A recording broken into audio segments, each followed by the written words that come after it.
Welcome back to the Integral Stage sub-series called Love the System. I'm Layman Pascal, and today I want to frame this around what I've been calling in my mind Ontario depth adaptation, which is obviously not just about Ontario, Canada, but about starting to think more bioregionally and in a more embodied way about developmental, transformational, liminal, and meta-integrative realities. By foregrounding the general political and geographic region, which Jason Medland and I share, we're also foregrounding the need for everyone to place their actual social and ecological life world and its needs at the center of the mandala of their thinking. I think we need to be real inhabitants again. And the overriding questions for me in this area are, how do we create tighter alliances between practical local projects on the one hand and big picture, big history, trans-pluralistic developmental thinking on the other? How do we set up relationships and networks and projects that are simultaneously useful under normal conditions and abnormal disruption conditions? How do we do this in ways that don't just degenerate over time? And what kind of energy and attitude and efforts are necessary in our individual body-brain units to create and sustain and grow these systems? So that's my plug for the Ontario depth adaptation framing. And from out of that, we're going to be weaving a discussion today back and forth, I think, between scientifically informed occultism, the needs and problems of the liminal web communities, and the structural principles by which organizations and procedures and the spirit of groups in general either function or self-sabotage. Hi, Jason. Hi, Lion. How are you doing today? Good. Great to see you. Let's start with stone. People probably know that I think the meta crisis in the emerging epoch requires us to privilege a kind of shamanic style in spirituality. And part of that for me is a renewed appreciation of elemental powers, right? Whether it's campfire discourse or Wim Hof in the ice or sunlight regulating our sleep cycles, we have a wealth of socio-neurobiological data to back up this idea that there's an intelligent self-regulatory function for deeper relationships with the elements of the world. Now, the earthy, weighty element of stone makes me personally think about how difficult a concept hardness is to get right. Having a hard heart and not being too soft or flexible or sensitive was part of the survival ethics and wisdom instructions of many ancient cultures. But hardness also risks sabotaging some of the very things that make life rich and worth living, the soft delicacy of ongoing development. So, of course, culturally, we want to be robust without being contracted and solidly efficient without being indifferent. But stone also makes me think of Nietzsche's constant desire to compress philosophy, to make it aphoristic and return it to the sort of complex compactness of people who are carving their thoughts into bronze or stone, an almost Gurdjieffian impulse to be denser and extend over longer ranges of time. So that ramble is all what comes into my mind when I think of stone. What about you? What is the Book of Stone, the Sepher Ehben, and what's being implied by invoking the elemental quality of stoniness here? Sepher Ehben. So where to start? So I guess it started with a Vox Verba experience like 20, 25 years ago. So heroic doses of psilocybin had like these intense body shakes, started to see everything in mosaic rather than the usual flowing color, like the little bits of the TD where you see those fairly commonly with Kiventhys. And out of nowhere, there was just like this triangular flash of lightning accompanied by the words, he appeared to me in flash and thunder, I am but a stone before him. At that point, I had been involved with a group called the Ancient Builders of the North, or the APN, or Eben, if you translated that into Hebrew. That comes out of the work of Paul Foster Case. So going through an experience like that, I was like, okay, what am I doing with this? Those are the kind of things you can get lost into a rabbit hole kind of very, very quickly. And who needs another fucking Messiah? Like, it's not really useful stuff. So a big chunk of that, that started a deeper journey for me into Western history traditions. So it was a little bit after that I started pursuing traditional Freemasonry, after the more hermetic Freemasonic stuff I was involved with, shamanic stuff before that. And the idea of the Book of Stone was, what of the human experience is worthy of being written in stone? At the same time, recognizing there's an aspect of permanence to it, but it is not absolutely permanent. even stone is going to disappear. And the edifices will crumble over time.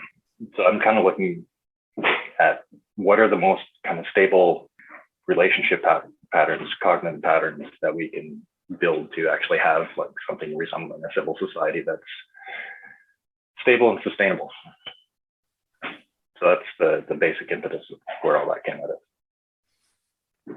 How much of that is a response to the perception that large segments of our current society have maybe become too fluid, too unstructured, not weighty enough? I think there's a lot of that. Like there's, with the push of advertising in the early 20th century, that really is like pushing people down into the limbic system. And if you're sitting in your limbic system, the prefrontal cortex is cut off and you kind of lose all the aspects of that complexity. And then you've got that tied up within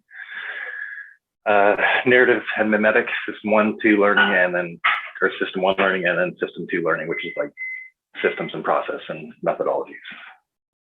Yeah, sorry, I'll let you direct a little bit more because going to go off into orthodoxy and all kinds of other things. There's a lot to compact there. I think part of that drive to compress things is to make things that will withstand the test of time. Some of the aspect of that is like, here's an aphorism or something like that. It's not just meant to be read and adopted. You're meant to dig into it. And if it's written correctly, I think, or within esoteric architecture or archetypal language, it is going to continue to unpack like a fractal. So I think that's part of the reason for doing that kind of algorithmic compression. And it's also to increase transmissibility over time. If you got a big, long text of 1 million words, how many people are going to go through that? How many people are going to wait all the way through? How many copies are going to be available? All kinds of things like that. If it's paper, it's going to be very impermanent. Whereas if you are able to distill really complex ideas into a couple of small phrases, yes, it might require some unpacking and some knowledge. But again, that unpacking process is part of the learning process, a part of engaging and integrating all that as you're kind of learning what these things are and unpacking and figuring out how it fits together. So part of that is building, the idea of evolution and longevity into the systems we're setting up. But part of that is looking into ourselves for the things which are worth being written in stone. What are those things? What do we check in ourselves to try to find the things that ought to be more permanent? Through testing. So this is one of the contentions I have with Peterson's reading of Nietzsche, where he's like, you can't just wipe everything and start over. And that's his interpretation of what Nietzsche's saying. I read Nietzsche as like 18th century European shamanism. And the whole idea of tearing these things down is to get into the foundations, get into the substructure of the systems, and to learn how they actually function and work, and then to rebuild the edifice from that. So that process of going down in there, you're not creating anything new. There's nothing new under the sun. There's no brand new reinvention, but what you are doing is familiarizing yourself with that whole long arc from the developmental basis all the way up through the chain of development and trying to understand what's actually going on and rebuilding and reinvigorating. So I think like that's how I read Nietzsche in that context. Nice. Rather rather than it's just a nihilistic wiping away of everything. You're getting down to the fundamental principles, rebuilding back up from base principles. And having the lineage thing, I think, is in some aspect is important. Whether or not it's specific lineage like Freemasonry, we have a broader Western mystery tradition where there's a consistent or fairly consistent set of tools across those different domains. I think part of it is understanding that complexity from Paleolithic shamanic consciousness up to where we are with contemporary modern neuropsychology and physiology, and trying to close that Ouroboros from the Paleolithic to the hypermodern. So you just mentioned the Western mystery schools and that, that long history between contemporary science and shamanism, and also the Kabbalistic language around a concept like Sepher Ehben brings to mind the history of Western esoteric societies. And I've discussed this with some other people on this podcast, Alan Greenfield and Greg Kaminsky and the guys from Limited Hangout and some others.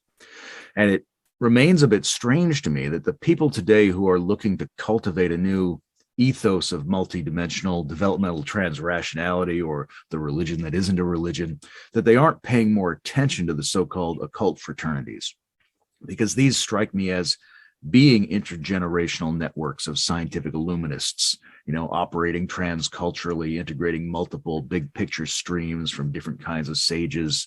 They've adaptively inhabited different political and national and technological circumstances and found ways to either hide or make alliances with power structures, and have been providing supplemental ongoing adult education that emphasizes developmental growth and wisdom. And obviously they haven't been all successful, and they've struggled with corruption and authoritarianism and fads and bureaucracy like everybody else. But I'm curious why you think there hasn't been more curiosity about these organizations from the leading edge thought communities today. That I don't know.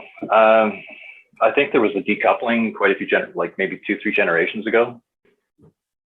Especially guys who were Freemasons in like the 70s, maybe up until the 80s. There's a lot of younger guys who come in who are like, my granddad was one, but he never talked about anything. I think a lot of Freemasons didn't really understand the boundary of what they could speak about versus what they couldn't speak about, so they spoke about nothing. And then you've got the long history of conspiracy theory nonsense that's also behind that.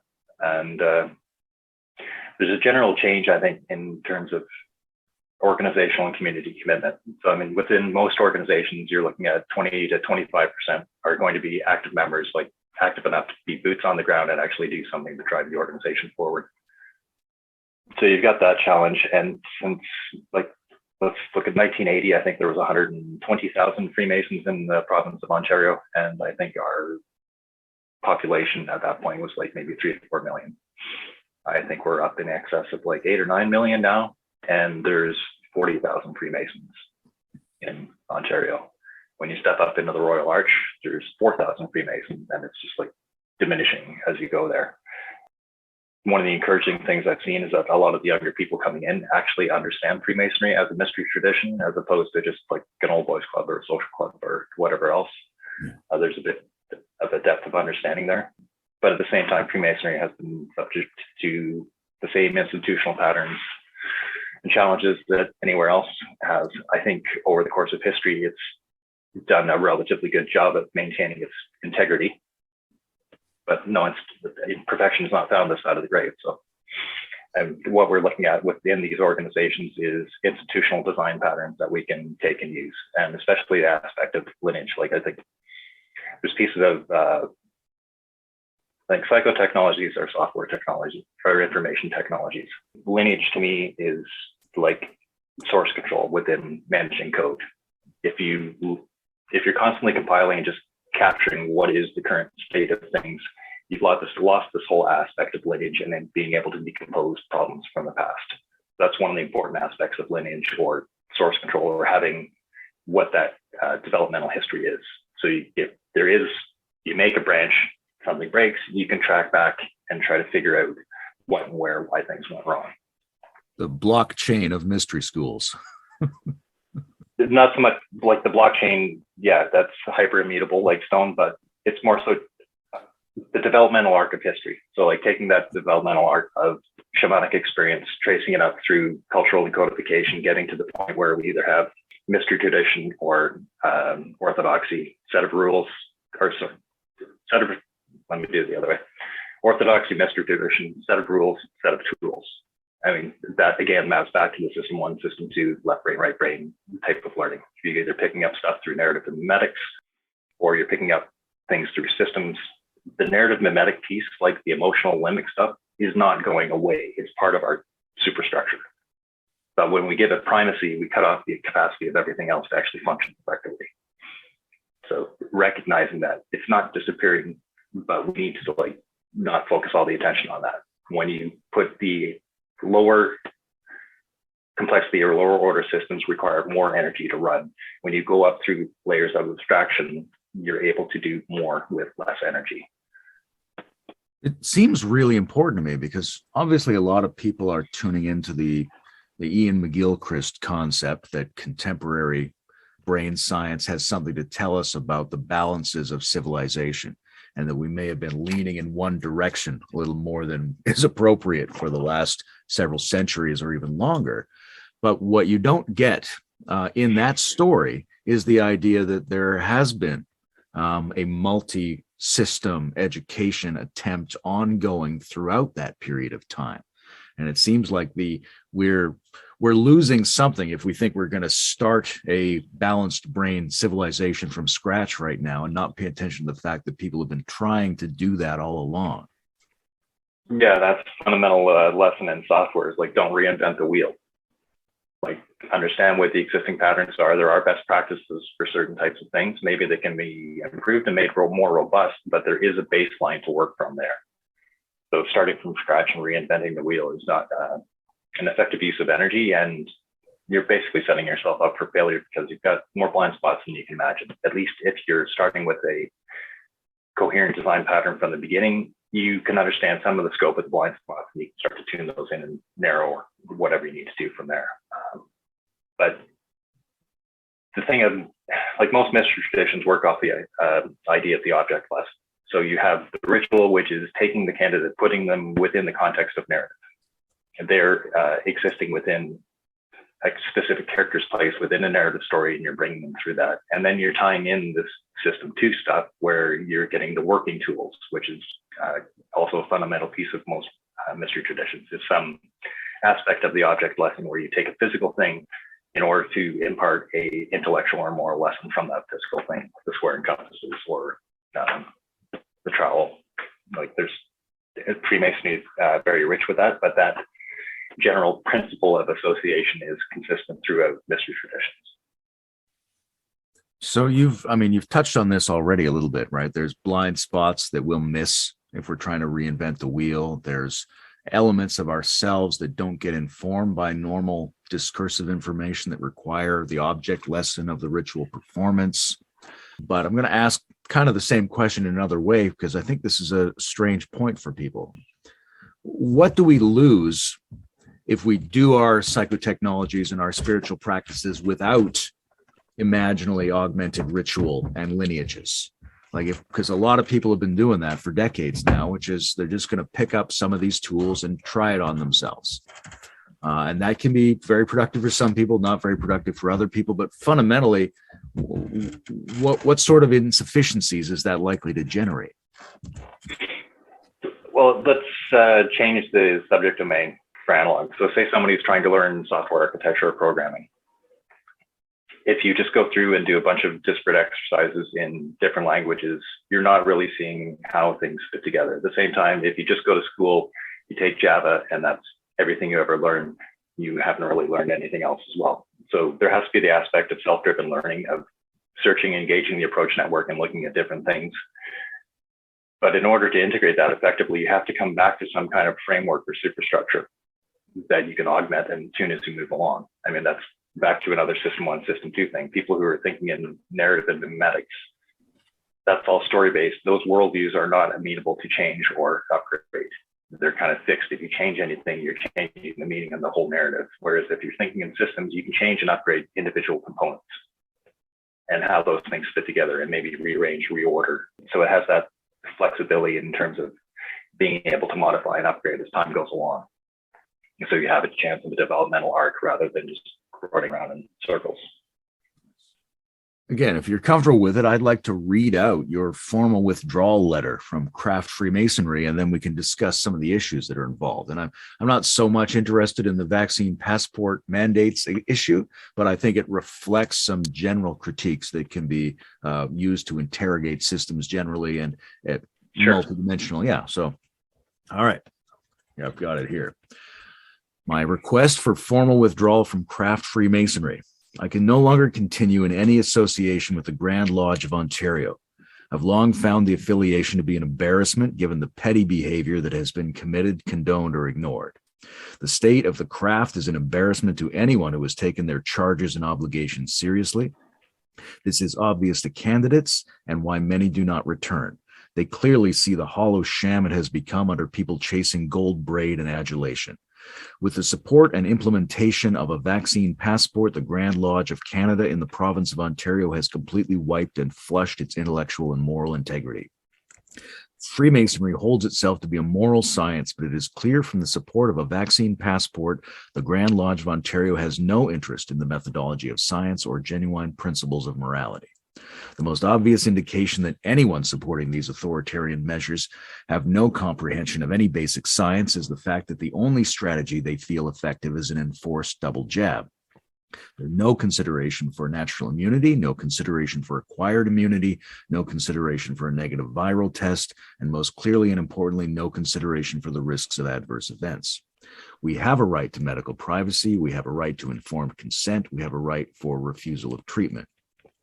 It seems that we have a 2,400-year-old expectation that do no harm will be the driving principle behind medical treatment, and yet we are called upon to comply without question to criminally incompetent and authoritarian overreach because people are too afraid to make rational decisions in the shadows of threats that have never materialized. Now with Omicron, they want to increase the overreach even as the threat is clearly diminishing, as one would expect when a disease becomes endemic. Fear-driven thinking is a failure mode. Like any other passion, fear should be kept within due bounds. Hiram laid down his life rather than violate his integrity, yet many Masons are willing to happily acquiesce to this mass formation of compliance to authoritarianism because they are afraid of a completely treatable flu. If we are to carry a trowel in our hand and a sword by our side to defend against unprovoked attacks on the temple, what is its purpose if we do not stand to defend 2,400 years of accumulated foundational moral principles in medicine and governance? I will not support any organization that supports or enforces such morally bankrupt policies. Now that's powerful stuff, and it sounds like there's some heartbreak in there. Obviously, it will be provocative to people who are either very sensitive to COVID dangers or ideologically aligned with the centrist bureaucratic narrative that has held sway. I'm not personally too interested in the conventional politics. I'm assuming anyone in meta spaces should be able to embody a mixture of all sides and reversals and interpretations on any issues. But aside from the issues, I want to talk about a couple of things. The first is the problem that taking a stand and taking a side and embodying a fierce critique often seems socially inappropriate to communities of well-balanced, multi-perspective thinkers. And that sensibility is either an important part of the ethos that keeps us functioning smoothly and not slipping into polarized partial positions, or it's a kind of self-suppressive, self-sabotaging conflation of mild centrist conformity and pseudo-liberal moderatism replacing actual complex, higher balanced positions. How does that distinction sit with you? I think that's an appropriate distinction. Sorry, just God, where was it going with that? Brain fragmented in about 10 different directions. Yeah, I'm reading through it, and there's a lot of pride and a passion there, and I can imagine a lot of people in our discussion circles kind of recoiling from that merely by virtue of the fact that it takes a position and has a lot of moral passion. Yeah, so I think that's one of the core issues or problems that we're dealing with. Like we talked about that before with the whole concept of non-rivalrous, which I basically read as don't ask me hard questions, and this whole idea of approaching and dealing with the shadow. Activists have really been pushing this kumbaya shit really hard since the 60s, since Buddhism gained some traction in the West, since Hinduism and other South Asian traditions started to get some traction in the West. And when people adopt new things, they kind of pick like the easiest, shiniest piece and pick that up. So idiot compassion has kind of been like the driving force of these esoteric movements, I think. Within Buddhism, I think there's a real balance between compassion and wrath. Like, even a Buddhist will kill a tyrant at some point. There's that story of the king of the parade and arrow through the heart because this guy's been like just abusive shitbag for years and years and years. And the Buddhist rationale is like, we're going to end his life to save his karma, but either way, you're at such an extreme failure point. How do we identify where these failure points and modes are? How do we ameliorate against falling into these pieces? And I think fundamentally, like the most rudimentary problem is complexity of comprehension or complexity of worldview. People reduce things down to the point where it's not really a viable model anymore. And I think I've said this a few different places. Stupid people are often right when they construe and constrain everything down to how they want to see this little parcel of information and from their specific perspective. But as soon as you open it up and step back and look at wider context, they've lost the fucking plot. It no longer holds up. So it's part of this constraining into simple metaphor or simple stupid versus simple elegance. So with the compression thing, we're trying to do simple elegance and do something, bring it down very concise. Simple stupid is basically reductionist, like the difference between rational analysis and post hoc rationalization. And a lot of these things are like boundary conditions that we've lost aspects of language. So like words like discrimination, you can't use effectively the word discrimination without it having an immediate association with some kind of social politics stuff. There's no comprehension of discrimination as a capacity for discernment. So here's a functional operator, like here's multiplication, and we're just gonna fucking throw that out of the system. We don't need that operator in there anymore. And that's kind of the 1984 shift and change in language, where we're taking away people's capacity to think because we're removing the words associated with the concepts to let them have higher order thinking. It seems so, if not natural, then at least regular for human beings to make that reductionist move to, under various pressures and various habits, constrain what they're looking at to the point where the good sense that they would make out of it doesn't really apply in a general sense. What do you build into a system to prevent that? Like you're looking at saying it lacks integrity. Along the way, what could have been installed there that would have kept it being something whose integrity would earn your support? With Freemasonry, I mean, the fundamental issue that I've seen specifically within the Grand Lodge and not so much the other bodies is it drifted towards politics and like I think we mentioned the last time we spoke, like the outer school problem. People come to craft Freemasonry or purple stage integral and like I've arrived. I mean, like no, you've arrived at the fucking doorstep. You've just arrived at the beginning of this journey, and that's analogous to like, okay, we got 40,000 Freemasons, but we only have 4,000 in the Royal Arch, and in order to actually complete your third degree, you have to do the Royal Arch. So there's that kind of constant problem.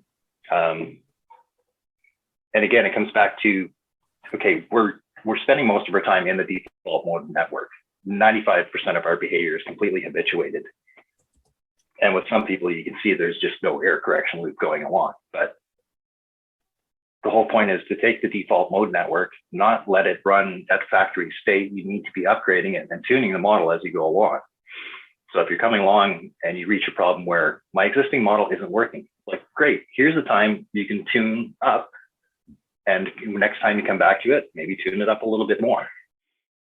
There's a resource contention issue where you can't be in like conscious mode thought all the time, or you're basically not going to get anything done. You do have to rely on that, the automaton part of human being. But why leave it at factory default? And there's nothing saying that we have to leave it at factory default. And it's just like a sign that someone has not actually developed in any capacity. It's like culture gives us this scaffolding to build out of. Personality or temperament kind of gives us the system bus of how the stuff's going to fill out. But some people don't build anything in that superstructure. They've got the cultural facade, but there's nothing behind there in any kind of depth. Trying to convey these things out again, it's back to like system 1, system 2. Do you know what vector and raster are in terms of images? You'd better explain a little for anyone who's listening. The raster is any kind of standard picture, JPEG, bitmap, whatever. It's a grid of boxes with assigned color values. So those types of images, that's like system 1 thinking. you've got a limited capacity to be able to scale up or down before detail is lost, and the thing becomes so degraded that the representation isn't actually representative of what the real thing was anymore. Vector images are all basically mathematical models. They will scale up and down as you need to. You can take pieces of that vector and it will occlude specific chunks of it if you need to, and it doesn't change the entire structure of the image. So I think that's analogous to these two different types of thinking. Like, I'm going through the checkboxes, or I'm kind of seeing the patterns and putting things together in a system machine, however you want to kind of term that. But seeing it as like a living entity where there's things constantly going on and interacting, as opposed to check, check, check, check. Does it match up with this? Does it hit this Boolean condition? Does it hit this Boolean condition? So how do we make that's back to the complexity of modeling. How do we make our developmental or ostensibly developmental organizations more like that vector model? Pushing for the learning curve. So some of it comes down to the pedagogy, like back to the basis of out of shamanism, you come to orthodoxy or mystery tradition. All of these points, we're kind of going through that same space. At each of those branches, if we go down one or the other, we're kind of cutting something off. But it's like this caduceus thing where it constantly has to be going off in the other direction and then figuring out where that limit case is, coming in, backing around, integrating, updating, repeating process. It's the whole idea that the learning curve is infinite. You're not going to get some degree, figure out like everything within some domain. It's like, you got to keep going. Where a lot of people think that like there's this telos to achievement, and they think when they reach that, I'm done. It's all over. I've kind of hit that point and I can just like sit back and ride on my laurels or rest or whatever. Where the further along you actually go in that chain, it's more difficult. You've got more responsibility. You've got capacity. Like everything kind of ramps up in terms of the complexity, and this whole idea that there's a Masonic phrase, perfection isn't found this side of the grave. So yes, we're not going to be perfect. There's nothing saying we can't drastically fucking reduce our margin of error. We can push that asymptote pretty goddamn hard. You, in your letter, you talk about the sword and the kind of tradition that of defending the temple. And there's there's courage and there's risk and there's aggression there. And these might be qualities that are insufficiently integrated in our society, right? Both in terms of, these, the corporate pluralist concern about microaggressions and its tendency to help reinforce a suppressive conformist tendency, but also, like you were saying, the game B tendency to talk about non-rivalrous games in a certain way. These often let us off the hook for taking the kinds of stances that aggression empowers us to take. Now, clearly, we want collaboration and civility and congeniality, but if people don't get pissed off within reason, then systems seem to naturally overreach when the individuals aren't pushing back with that kind of energy. Yeah, and I think a lot of people can't make the distinction between amplitude, aggression, and passion. And once they can't make that distinction, they can't actually see the arguments that are being made. It's like, oh, you're just being aggressive. Well, try walking through the chain of logic here. A couple of points with that. If you're in some kind of an organization and you've got contrarians, you should be hitting them all the time, and seeing whether or not they're effective. If they're effective contrarians, that's who has got to be your sounding board. Like, if someone's your friend, you can't really trust them if they're not going to watch your six and call you on your shit. Like, if you can't call me on my blind spots, can I really trust you? Because we're just sharing a complete perspective. We're not actually integrating anything. And I think Eric Weinstein posted something about this around the DNA lab. This was like maybe a year and a half, 2 years ago. And the working relationships were all seriously contentious, but there's no ego involved. It's about a push to find what is the best idea, or the most optimal solution, and to synthesize and integrate that, as opposed to pushing yourself in some kind of protected space or It's like in Freemasonry, the whole push towards gold braid and adulation. It's like, oh, well, I was grand superintendent or whatever. I got one of these titles. Great. So do lots of other people. This is kind of the expectation when you step into this thing, is like, you're going to take on these fucking responsibilities, learn how to do this stuff, and kind of improve as a human being. But you get, again, you hit the first threshold, people think, I've arrived. Oh, I've got the gold braid. I'm arrived. I'm the grand poobah, blah, blah, blah. And they just kind of check out after that, or the ego gets involved, and they're kind of looking for the adulation and attention, not understanding that these should be treated like kingship roles, where it's a stewardship. You're there to steward the responsibility of that office. It's not about you. You salute the office, not the man in the uniform or whatever. This capacity of individuals to speak up with integrity, to affirm the correct kinds of functional contrarians, to even in themselves push back against the titles and roles that they are accruing. I'm wondering what the shamanic dimension is in that, because it seems to me there might be a connection to nature immersion, access to wilderness spaces, outdoor tasks in complex interregulating environments. Is there something crucial about wilderness experience and the development of the capacities and sensibilities around healthy participatory aggression and healthy expectations within social organizations? I think in as much as that it's exposing you to real world environments, real world consequences. I think the warrior tradition is a major piece that's kind of been lost. There's a phrase that I've used for a while. From Temugin to Tenzin, all true battles are within. So how did Genghis Khan turn into Tibetan Buddhism? The Tibetan Buddhists call themselves the sons of Genghis Khan. The term Dalai Lama, or Ocean of Wisdom, goes back to that period. So how did this transition into this? And it's mostly through the application of discipline through the warrior's tradition. After a time, you reach a point of development where you realize the battles aren't out there. The battles are me governing my own shit, keeping my own stuff in check, and being able to deal with the situations as they come up. I think, like, again, back to the mystery tradition thing or whatever it is, I don't think the what is as important as just engaging in the act of discipline. So within Freemasonry, a lot of it is like when you go through the chairs, every one of the chairs or offices has a different set of responsibilities. And as you go through those chairs, from the outer guard to the master's chair, you're going to learn everything that needs to be done in order to run and maintain an organization. You're going to have a chance to embody each of those specific roles, understand how they integrate and work with all the other roles. So you're leveling people up as they go through that kind of a process.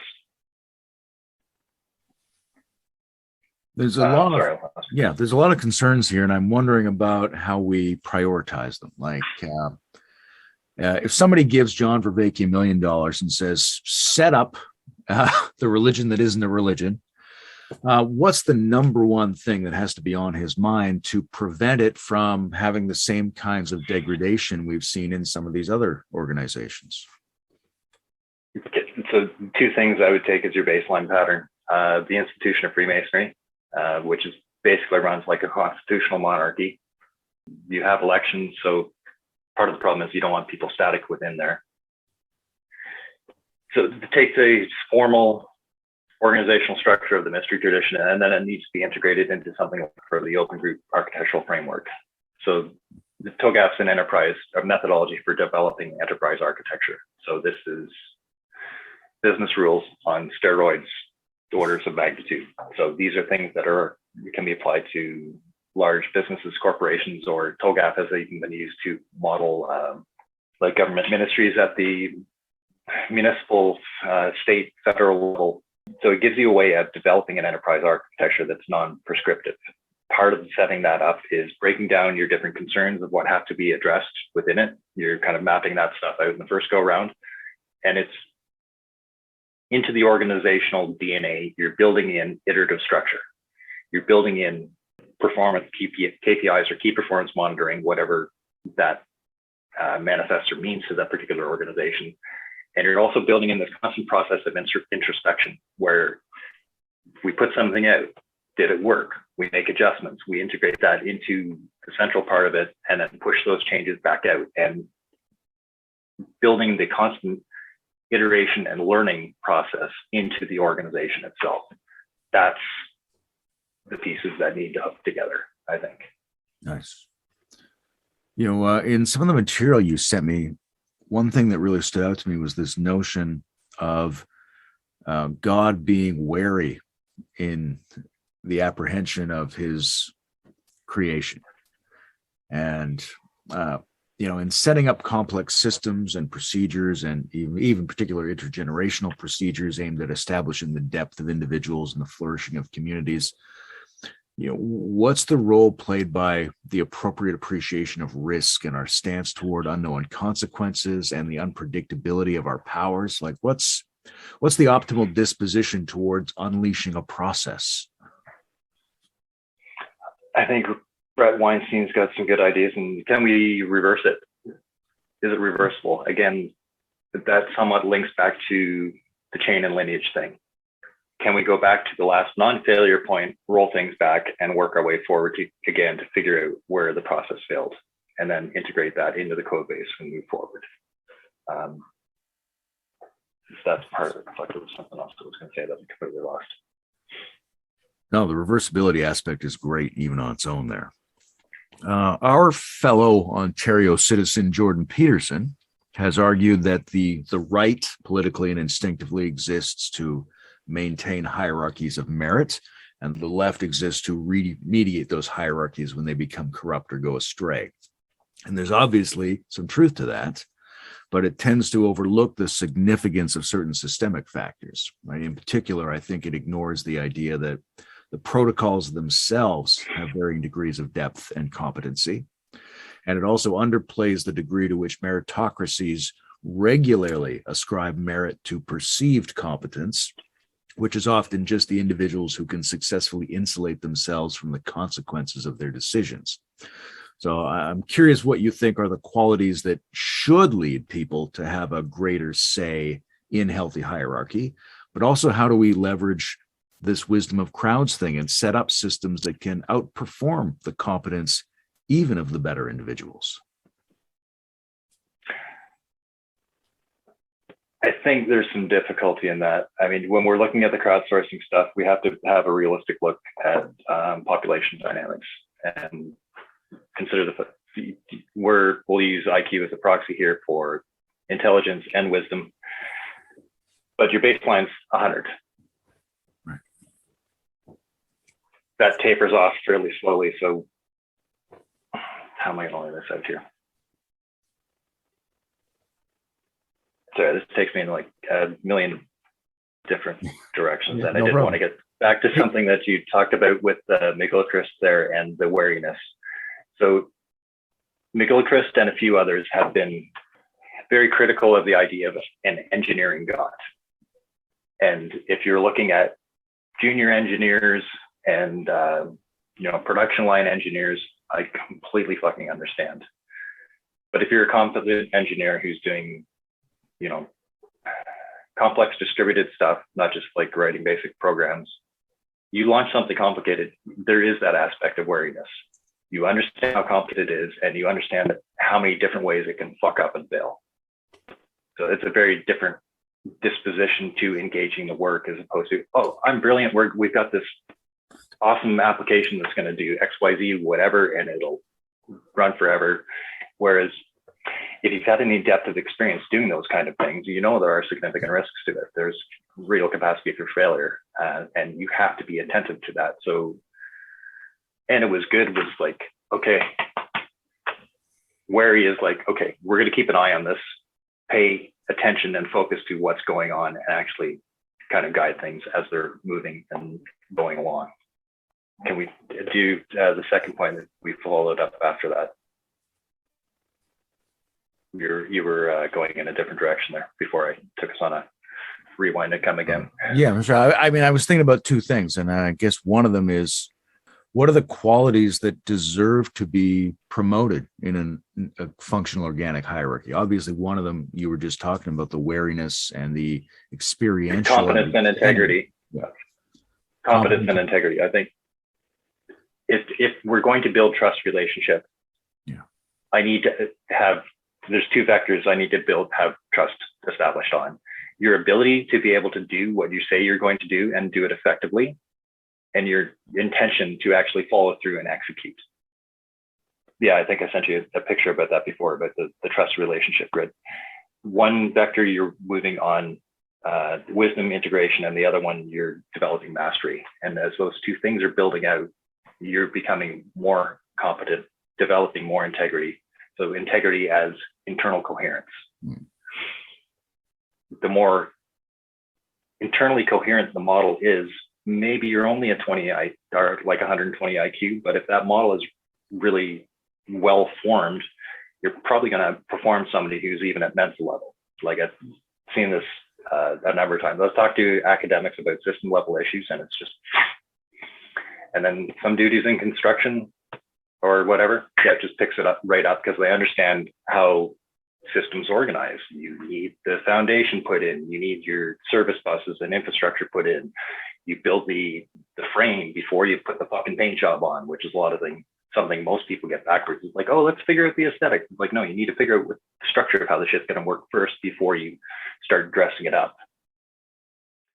So yeah, competence and integrity. Those are the two fundamental things. The integrity aspect also covers the like self-reflection, being able to call yourself out in your own shit and be called out and accept, okay, yeah, I fucked that one up, I'm wrong. Let's take that piece of information, upgrade the model, and move forward from there.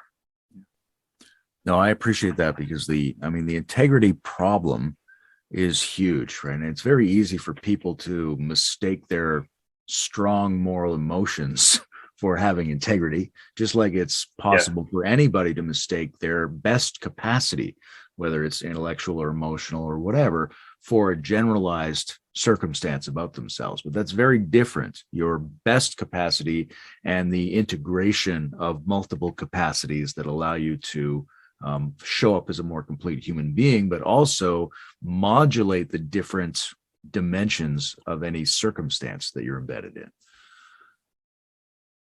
It's not a question. It just seems super important. We need those error correction mechanisms in there. Go back. I think we talked about OODA loops before, or Boyce loop. So it's observe, orient, decide, act. So like the Malaysian wine dance thing. Like I'm up facing forward, I'm observing, I orient, go down, decide, and then act and come back up into that space again. So your direct interface engagement with the world meet space, there's an OODA loop running there. If you've got some aspect of metacognition, then there's a second OODA loop that this one is running nested in. This one's running as a background process. So when there's a contention thing here, this one steps up and goes, okay, let's tune this, integrate, fix, let this one run again. So it's this back and forth between the default mode network and the executive network. And the problem is most people are just sitting here. There's no back and forth between the two. They just get stuck into this model. And as soon as that rut kind of happens, that rut just gets deeper and deeper and deeper, and people just descend into the limbic system and emotional response stuff. It's just like a constantly narrowing tunnel of focus and attention. So one thing is for the individuals to be the right kinds of individuals who can move forward in these systems and be sort of privileged in these systems in order to privilege the qualities that are possessed by the right kinds of people. But there's also this strong tendency of any organization or social space, once it gets big enough, to be colonized by competing subgroups. And then a lot of the individual issues go right out the window because now it's a kind of war scenario. So how do groups prevent themselves from coming under the sway of competing group interests? Part of that, I think, is the organizational cancer of bureaucracy. So people start to accrete around the process And then they start to make this cognitive shift where they're no longer there to support a role within the organization. The organization's basically there to support their role, their being. So within, organizations like universities, you'll see people over the course of like 20 years set these little fiefdoms of power slowly over time. If you've got an organizational process where you're looking at these key performance indicators, what's actually happening, tracking your expenditure of resources, what are you actually getting for that expenditure of resources, and monitoring that on a consistent periodic basis, those kind of people have less room to fuck around. So that the bureaucratic thing and that piece kind of fit together, where you need the insight into the organization, you need the transparency aspect happening, where if we want to open up the hood, we'll look at every fucking component underneath there, we can go and do that and see how everything's actually fitting together. It's when you start putting up these blocks in isolation of or impeding or occluding insight into the dynamics of the organization and how things are done, then that's just a recipe for disaster. As soon as bad actors have a little bit of space where they can occlude themselves from scrutiny, they will just accrete, and then it's like a crustacean, or what are they, mayflies? They'll go into the water and they start picking up little pebbles and building up this accreted shell around them. Well, they can just keep building that out, and all of a sudden this little blind spot you thought was in the organization, now it's like, over time, it's accreted into something kind of large and cancerous. Well, that's a great segue into digging a little bit deeper into the forms of corruption. One form of corruption is decay around developmental organizations. So decay, my impression is that decay involves degeneration of the capacities that an organization needs in order to sustain itself, right? And particularly in the form of how do we get money and resources to keep this going, and also how do we keep bringing in new people and the right people. That I know we talked before about the failure of that not having a culture of initiatory rituals creates an ethos in which commitment itself isn't sexy. But at the same time, the kinds of organizations we'd like to set up have to strike people as being awesome, right? It has to make them seem like the quality of your life and understanding and empowerment is going to significantly improve in the degree to which you commit. And that seems to be a real limitation on getting the membership aspect. What's your take on? There's an aspirational importance there, much in the way that Peterson's talking about the sense of awe and the imitation. The organization must embody that in order to pull people along. And again, when you're setting goals for them, they can't be low goals like this, because it's that balancing point of like trying to hit the flow state. Like you got to be pushing hard and far enough where there's some capacity to lose, and the loss is not trivial. But at the same time, it can't be so far out and so far overreaching that it's not attainable. So it's somewhere within the SMART goal range, but figuring out where that stretch is and always putting it a little bit higher. I think that was one of the problems with Integral as it launched. It's like, here we've got stage 2, and then, okay, what's next? There's always going to be things along there. And if people are really far along ahead of the curve there, they need to be kind of laying out that trajectory 2-3 points ahead of where the population is, or 2 or 3 change or horizons, or complexity horizons, or whatever it is. There needs to be a couple of extra layers above there where people who are more aspirational can keep pushing themselves, so they don't get to the point where like, okay, I'm done. We've done everything here. That's enough. There needs to be more in there.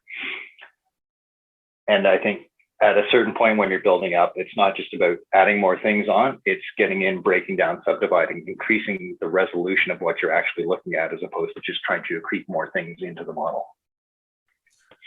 So there's a sense more resolution, more finesse.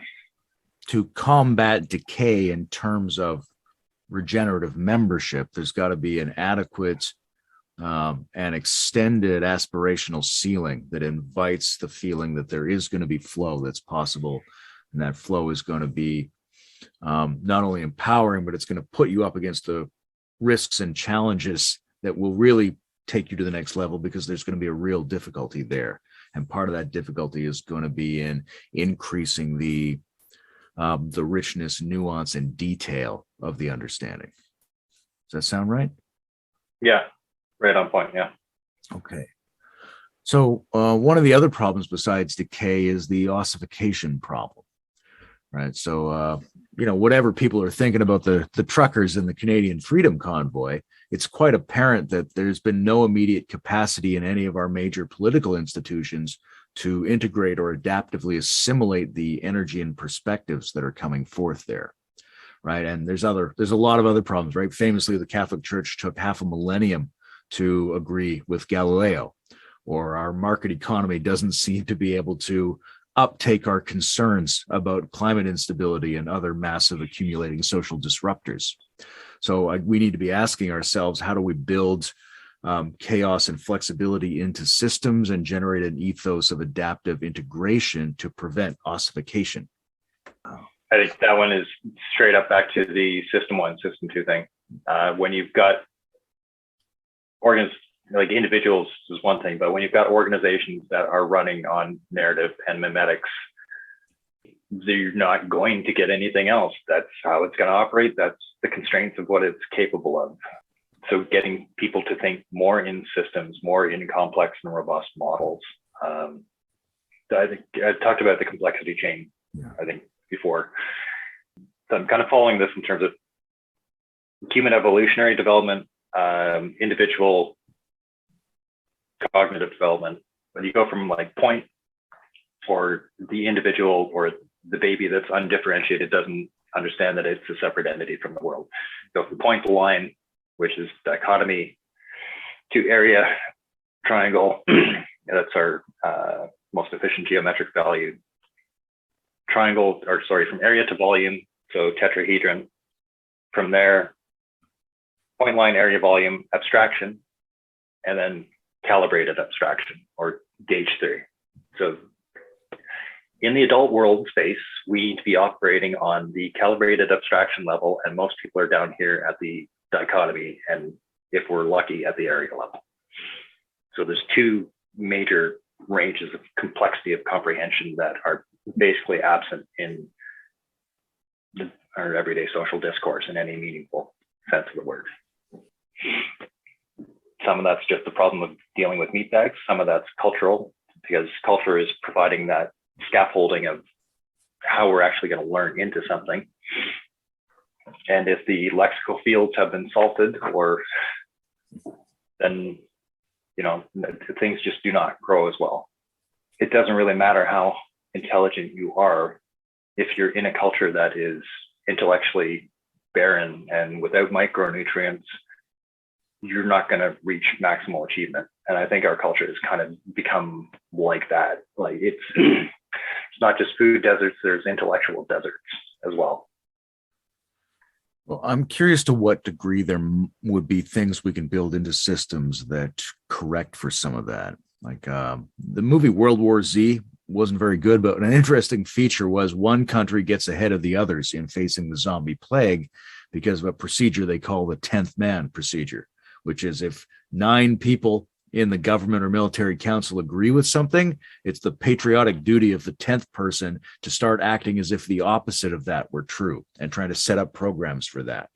Right. So that's one example of a system where they're trying to build in some kind of adequate contrarian element to make it more complicated, to make it more complex, to in some ways compensate for the fact that the individuals you have might be insufficiently competent, or coming out of an ethos that might be insufficiently competent. What are the real options there, right? Is it realistic to think we could build in some of these mechanisms? I think we can. It's going to take a lot of work, and it's going to take a lot of time. It's also going to take a shift in attitudes. So with all this kumbaya bullshit we've been dealing with since the 60s, like, yeah, well, everybody has a valid opinion. Like, no, sorry. And there's this common trope of, if you've got something to learn from everybody, or you can learn something from anyone. If they're individuated, yes, that's probably true. If they're just an NPC, it's actually not likely.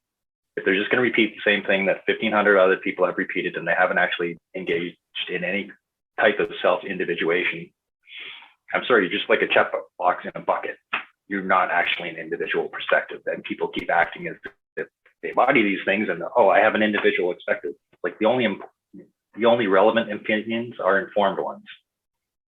So we need to start looking at what actually constitutes an informed opinion, like baseline knowledge within a domain. In Freemasonry, we'd use understanding what the landmarks are within that knowledge domain. And it's usually fairly easy to test people. If you understand a domain, you can lay out a couple of breadcrumbs and see whether or not people engage them or how they engage them, and it'll very quickly establish what their level of comprehension within that domain is. Because if you don't recognize the common landmarks, you're probably a little out of your depth. So being able to understand, engage, build mechanisms in where we can build those things. And part of that, again, is just like stepping out of the limbic system, these meatbag hacks of like, oh, I'm super confident, so I must be right. Or all these kind of, these hacks against the meatbag where there's no such thing as a good faith emotional argument. It's an exploit against the limbic system, not an argument or an analysis. As soon as you put people down into that limbic system response, prefrontal cortex is cut off. They're no longer embodied beings. They've gone into NPC or automaton mode, where it's strictly reactive and they're not actually engaging in both intellectually or like in terms of their attention in the world. It's all of a sudden become this. Here's the salience box, and everything outside of that is kind of no longer relevant. Yeah, I think some people might hear that as a dismissal of right brain capacity, but I think what we have to remember is there's two halves to the prefrontal cortex, right? When we're saying that, we're talking about the more primitive aspects of emotionality and not the ability of feelings to access actual patterns at a higher level. Well, as I said before, these are part of the superstructure. They're not going away. But if we give them primacy at this low order, everything above that is compromised. You're no longer able to engage these pieces. If you're up here and integrated, well, it effectively implies that these are already integrated on the way up. You've already done this work in order to be able to get preventing here. the stack from collapsing to one of those lower levels. Yeah, you're building them each up so that when you run into stress and failure modes, you're not failing back too far. So I'm just going to close the blind here because the sun's coming in pretty hard. I want to come back to these corruption questions, but I just have a quick sideline here, which is, how, in your experience of developmental occult fraternities or networks or whatever we're going to call these things, how much preparatory awareness is there? How much understanding of big shifts that are in play are there, right? Because lineages may have a bias in favor of thinking that conditions will remain fairly similar. And there are a lot of things that will remain similar, and we can easily exaggerate the novelty of our current condition. But we are looking at a whole bunch of factors, whether it's ecological or cybernetic or whatever it is, that could, each of them individually could massively and radically change what's been going on this planet for a long time. Even as Peterson points out, right, birth control is potentially a hugely radical disruption to the way life has been organizing itself. And we may not have even begun to see what those consequences are. So how much awareness is there and how much structural alignment is there toward different futures, toward disruption, towards the radical possibility of tomorrow being different from the past within these lineages and networks that we've got?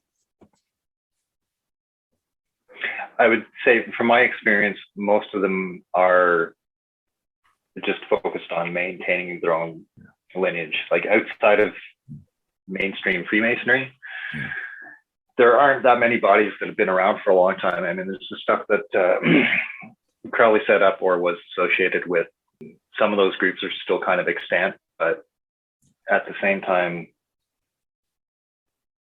they're not really coherent. There seems to be few areas where they actually have lodges or groups that are actually meeting. A lot of it's people kind of studying in isolation, so there is no sense of group cohesion or coherence. And then some of these are just aesthetically, they're gauged to different types of personalities. So if you look at the dilemma, that's like teenage boy, adolescent kind of stuff. The whole mindset about dilemma is very much driven to that direction. But again, I'll touch on a Crowley quote while we're here. Love is the law, or do what thou wilt shall be the whole of the law. Love is the law of love under will. So that, especially the latter part of that statement, is basically a litmus test for understanding someone's approach to this process. If you believe love under will means love subjugated by will, that's an illustration of where you're coming from in some degree. If you believe that love is the foundation for will, then it's an entirely different process. And if you understand that both of those are kind of constantly churning, then you've got a whole integrated process within there. It's kind of shifting from static stuff to dynamic processes that are able to reinvigorate and keep on going and kind of step out of that ossification and coagulation thing. The Crowley descended organizations, and maybe might even include Wicca and things like that in this general movement that tends to be, I think, in the public imagination, separated from Freemasonry, partly by its focus on sexual energies. And I'm curious what the role of sexual energies is within Freemasonry or within other cult fraternities that don't stand out to people as having a strong sex bias in the sense of the Crowleyan organizations. Within Freemasonry, I wouldn't say there's any whatsoever. Is that a virtue or is that a weakness?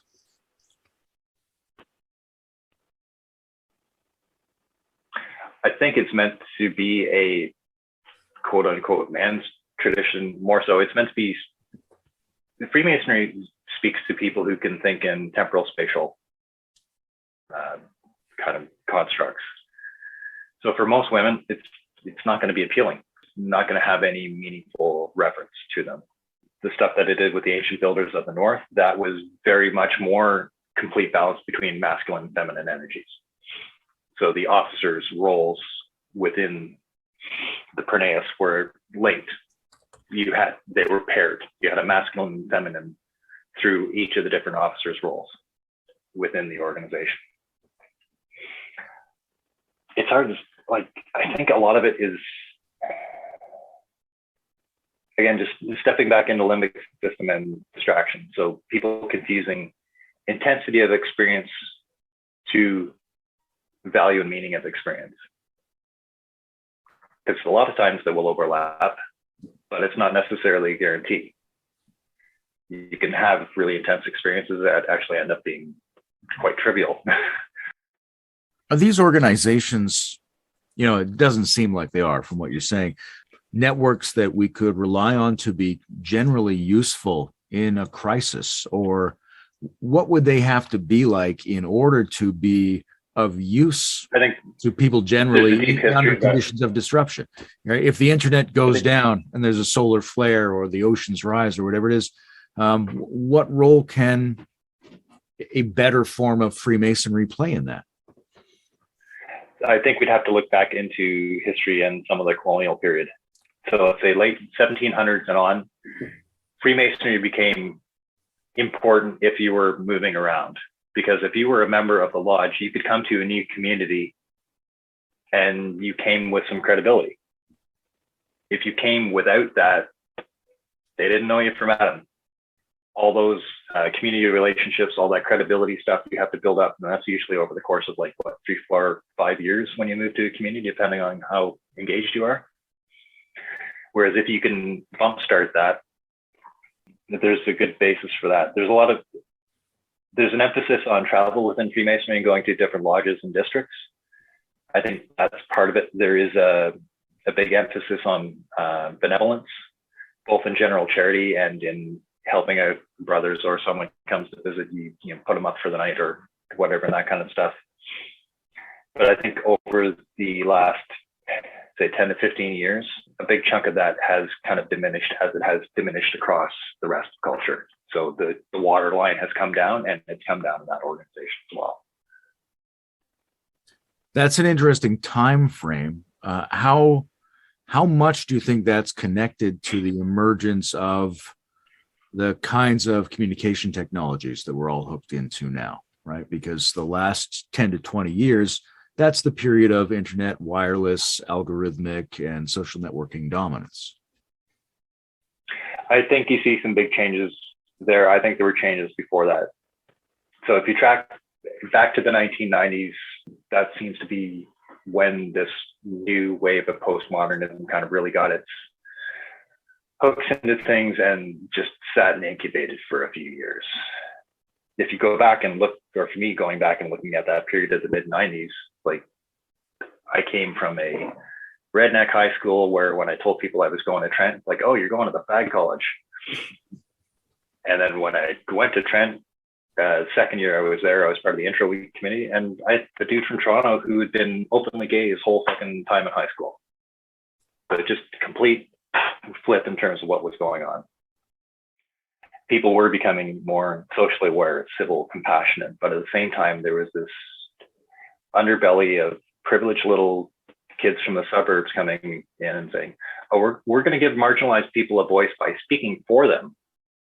It's like, it doesn't fucking work that way. If you want to give them a voice, you give them a space, and shut the fuck up and get out of their way and let them speak if they want to. This whole thing of like, oh, I'm just going to don this identity of the protector and go out and speak for people is just utter bullshit. And I saw that really, really fucking take off in the 90s. Around the late 90s, I think earlier in these cultural periods, as people are going through youth, a lot of identity was associated with music and musical scenes. And near the end of the 1990s, that just fucking exploded and deteriorated. Once grunge hit the mainstream market, musical subcultures started to die. Even within electronica, where you see this bifurcation of styles where there'd be like a new genre every week or every month in some forms of electronica. And by the time 2002 rolled around, that was kind of done. I mean, Napster was kind of part of that, but something else had shifted in culture. And then between those two kind of points, you have all this shit going on with September 11th, 2001, and that major kind of trauma impact happening to the culture, where you get people just, in that year, I think overall advertising spending and everything else went down like 60% across the nation. It just like clamped everything down in the market and wiped a whole lot of stuff out. And we kind of had that fear and clamping thing kind of going on from mainstream media, like pushing the fear, uncertainty, doubt factor more and more. So I think it was pretty heavy around 2011, really kind of kicked it off. Then you've got Bush saying these really kind of fundamentalist statements like you're either with us or against us or that kind of stuff. And then there's the constant push on fear, uncertainty, doubt. So looking at the impact that has on cognition, stress impact, that can take IQ down 30 points. Framing things in a good versus evil story can take another 10, 15 points. Stack that together, you can take someone from Mensa to the point where the US Army thinks they're not fucking trainable anymore. So that's the seriousness of the impact of these kind of limbic captures on our capacity to actually be functional and adult. I mean, I don't think it can be understated. Looking at in the context of something like the Flynn effect. So if James Flynn calls himself a moral philosopher, did a bunch of work on psychology and understanding IQ, looked at the way IQ testing had changed with the Army, how it tested over time from like localized concrete knowledge to more abstract knowledge, like being more a measure of capacity for thinking, or instead of a reference of, do you know the same shit that I do? So from 1900 to 1970, someone who was tested as 100 IQ in 1970 would have been 130 in 1900. So the whole population demographic came up 30 points over the course of about 7 years. By the time we get into the 1980s, male IQs are starting from there. Male IQs have dropped 15%. So it didn't just come up and plateau, came up and then just fucking tanked again. And that period of where things start to tank is very integrated with culture, kind of pushing these whole mommy dynamics out into the public space. And the kind of groundswell of the care and harm dynamics through the public space. In terms of our moral foundations, disgust is probably the most primitive. Care harm's right after that, because you go from, I don't want to touch shit, to this is about my baby. And then all the other moral foundations, they're basically not relevant until you have social context. So they would not have evolved until social context exists. So there's a lot of things that can trigger the degeneration of intelligence and the undermining of nuance, right? It can come in different styles, it can come in different moods, it can come in a more distributed or a more authoritarian or more masculine. And it'll affect people in different ways depending on the temperament and all that kind of stuff as well. And there'll be all these different moments in history that are the bad ones that are causing this degeneration. But how do we make ourselves more robust against that, right? If people are individually or collectively working on building up increased layers of nuance in themselves, that's pretty easy under very nice, very stable conditions. What do we do to ensure that when there's pressure of various kinds, that we don't just start regressing and losing the nuance we've achieved? To a degree, you need to be able to step into it. So you have to learn how to step into that pressure when the volume is not so high. If you start building your way into it, kind of like any other skill, you're building up capacity over time through iterations, through the application of discipline. So it's like voluntary. It's generally just about, it's about leaning into that infinite learning curve and engaging it. If you're willing to do that, you're going to keep moving along and progressing in that way. If you get complacent, then that process stops. Maybe you get derailed. Okay, that happens sometimes, but if you can get back on track, you can keep kind of going. I think diversity of experience in youth as well is critically important, where you get exposed to as many different things as possible, as many different perspectives as possible. Because at least if you cut a little brush trail in there in terms of the neuroplasticity, when you come back to that 20 years later, okay, there's at least a track through the bush. You don't have to cut everything out from scratch and kind of figure out where the raw landscape is, even if it hasn't been fully developed or maintained over time. It's much easier to go back there when at least some kind of linkage has been set up, as opposed to here's raw earth, green hell, jungle, got to hack your way through it. So I think diversity of experience early on in childhood is really, really critical. And then just the engagement of being willing to push yourself and being engaged in the learning process, understanding it's an infinite learning curve. You know, can't do it all at once. You won't do it all at once, but just keep kind of leaning into that. And if you've got that dispositional approach, that's going to continue to carry along in that way. Let's come back to the questions around corruption that we were talking about a little while ago. We discussed decay and ossification. There's this other tendency of pathology that, liberal bureaucracies are famously good at avoiding large accumulating problems by claiming that a few bad apples are to blame and not looking at any general systemic or incentive-based factors. But there are also bad apples in play. That's a real thing. So how do we... And the systemic-based stuff is usually giving them the opportunities to exploit. Yeah. Because we're being too simple-minded about how we're... There's great arguments, right? Obviously, if you get rid of a few bad apples and you don't get rid of the reasons why they were there or why they were able to go hog wild in a system, then you haven't really done your job. But when most people think of corruption, that's what they think of, as a few individuals who are privileging their own benefit over the functioning of the system. So I think the question here is, what makes systems unduly vulnerable to parasites, predators, these bad apples, and how could systems be set up in ways that are more robust against the inevitable presence of people who are trying to take advantage of them? Some of it's rule sets and transparency. So at least at the basis, we need to be able to think not just at this decision, we need to be able to think from this decision out to secondary and at least tertiary consequences and how those things are going to extrapolate. Maybe our funnel of predictability gets wider, but at least that work has to be done so we have some sense of what the landscapes are in those directions.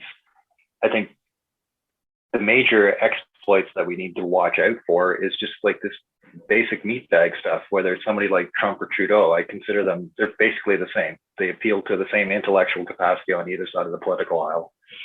It's complete system one, go along with my ideology. I really don't see them as being that different. I think Trudeau is probably more dangerous because he's got that good guy free pass. Oh, he seems nice. He pulls people into this hail and horns bullshit where they can't actually make any clear decisions or have any clear insight into the data that they're seeing. Because you see this halo and horns thing, it's really at the basis of the tribalism dynamic. And I don't know, like watching this thing go down with the truckers, you see the shit on mainstream news and posts from liberal people. It's just like, are you connected with reality at all? It's like, where are the racists? Where's all the violence? You've got live streams of this thing happening for continuous hours every day. And yet people are immediately and completely sucked into this hyperbolic fucking bullshit coming out of the mainstream narrative. That is just utter fucking nonsense. And it's been happening with COVID over the last 2 years as well. But I think the trucker thing is just like another instance over the last year. It's let anybody who's actually fucking functioning intellectually see how great this disparity is between what we're being presented and what the fuck is actually going on in the world. Yeah, I think regardless of the side or position people hold, my experience is there's an enormous gap between the people I talk to and what's being reported in what I wish were functional mainstream news outlets in this country. The news streams I get are all dramatically divergent from what I hear from the majority of Canadians I talk to in person. Yeah, it's become complete propaganda, whether it's propaganda at the state level or the corporate level. It's just weapons of mass distraction. And then that's why some people have checked out of it in the last couple of years. And if people are actually engaged in any capacity or in any capacity engaged in the world, this narrative stuff just starts to fall apart. You start coming up against the wall. So Eric Weinstein uses the term the gated institutional narrative. So let me lay this out in the context. Pretend we have 4 concentric circles. Within the center of the circle, the white part, that is the mainstream. Outside of that, you've got 3 shadows. You've got the antumbra, penumbra, umbra. At the edge of the antumbra, the false shadow, that is the boundary of the gated institutional narrative, what is acceptable to be known. At the outer boundary of the antumbra, you have the gist, the gated institutional salience terminus. Beyond that point, the gated institutional narrative is not able to extrapolate or model in any effective capacity because it doesn't have insight from there. Then you start getting, so outside of that, you get into the stuff that is like countercultural, subcultural, metacultural. It's actually outside of whatever this core mainstream NPC land, you want to call it that, where it's all narrative driven. I've been thinking about that model for a while. So it's a lot of people just want to kind of stay in the light. They step into the false shadow and it's like, oh no, the false shadow. Again, not realizing, looking from the light into the dark, you can't see anything. It looks scary because everything is occluded. Whereas if you're deep in the shadows looking back, you can see a whole lot more. If you've been out past that boundary, you can actually see where the boundary conditions are, where they've been formed, where they're shifting and shaping. But if you're looking from the light out, you're never actually going to understand or comprehend where those boundary conditions are set, or how they're being laid, or how they're being influenced, because it's a perspectival constraint where that's not actually possible unless you can kind of come up and shift the perspective around to be able to see it from a different angle. And that's where stepping out of the mainstream anti-umbra into penumbra or real shadow actually allows for greater capacity or wider perspective on what's happening within the mainstream. Does that make sense? Yeah, that's I mean, it's very rich. There's a lot to contemplate in that metaphor. I think it could be it's like a great symbol. It could be unpacked for a long time.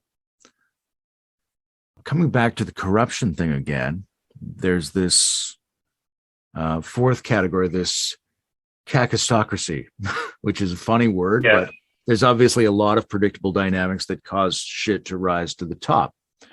There are like the classic, is it called the Peter principle? People get promoted to their level of incompetence, right? So systems are filling up at the top with incompetence.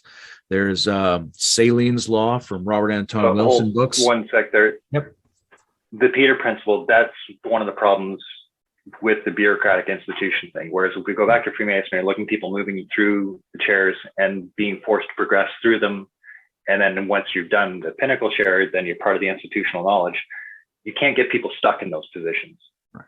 Because the organization is not set up in such a way that someone can just sit and fucking coast forever.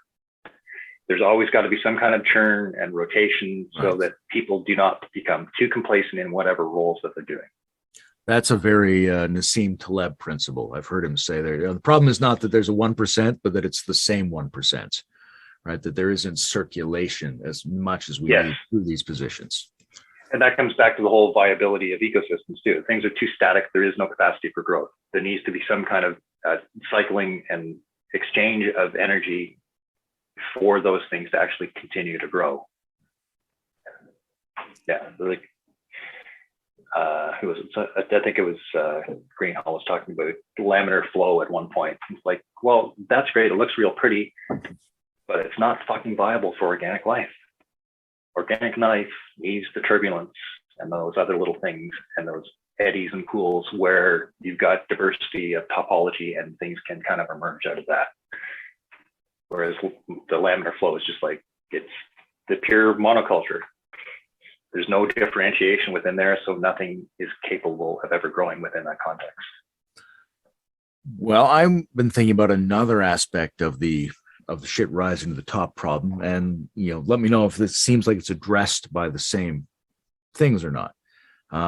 When I was a kid, I loved Robert Anton Wilson books, and he has a thing called Celine's law, where basically, communication is only possible between equals, but the expanded version of it is in any system where you get to reward or punish your inferiors, they have no choice but to provide you with incomplete or distorted information. As a result, at each level upward in a linear hierarchy, people are less informed about what's actually going on, to the point where the people with the highest positions in the status hierarchy know the least about what's actually functioning in the system. I would say that's completely true of the corporate world. A lot of C-level executives, I mean, it has to be written on a half page in fucking crayon or they will not comprehend what's going on. I'm not trying to be hyperbolic. I've dealt with dozens of C-level executives over 30 years, and not that many of them are too fucking sharp, like intellectually speaking. They're generally very good at social manipulation. That's a whole different other set of skills. And that comes back to, if you want your institution to function, you need to get rid of these social manipulators because they are not bringing anything viable or valuable to the table. They're bringing failure conditions. That seems very closely related to some studies I've seen on the way that certain forms of loyalty and deference towards superiors reduce the level of social complexity to which they are exposed, and the consequences of this in their brains duplicates certain forms of brain damage. So I was familiar with what you were saying about the need for organic turbulence, right? It's becoming because they're good at socially manipulating, they get themselves into situations where they don't face enough social turbulence. And as a result, whole sections of their brain become dormant and they become stupider than they were even before. So, yeah. How do we prevent that?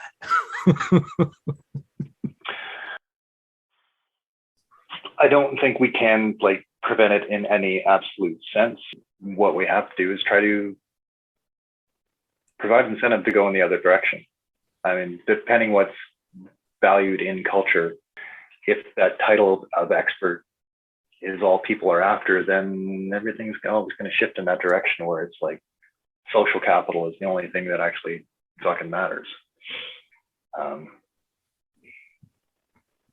Do we have to treat other things or things other than social capital as actually valuable? When, I don't know, looking at people famous for being famous, whether it's Paris Hilton or the Kardashians or whatever, it's like there's something deeply fucking broken within your culture if that's what you're elevating. The why, I mean, you kind of need to do a forensic decomposition there. The whole push of the harm care dynamics and superficiality, I think, are fundamental to that. A lot of people just, they care about the paint job. What does it look like? What are the aesthetics like? Not what's happening under the aesthetics. How does the machine actually function? Because that's the only part that really matters in the long run. You can change the paint job anytime you want because it doesn't actually change the function of how that thing works. But if you don't have the functionality, then you got nothing. There's 1,000 side pathways we could continue to go down, but we're probably coming pretty close to the end of this. Is there anything else you felt like you really wanted to talk about today, or do you feel like it's pretty well covered, or this is our last chance to touch on anything we want? Trying to think if there's anything. No, I don't think we've covered everything we could have a conversation about, but I think we've covered a lot of good territory today, and it was relatively coherent. I think there's other stuff we could step into deeper in terms of ritual organization and structure, but no, I think we're at a good point. Yeah, I'm hoping this will be a good introduction to a lot of these ideas for people, and if we're lucky, we'll get to do another one where we go deeper into the details. Yeah, I look forward to that. I appreciate the rigor and the richness and the heart and the wide range of your complimentary insights. So thanks for being here, Jason. Thanks for having me on. Really appreciate it.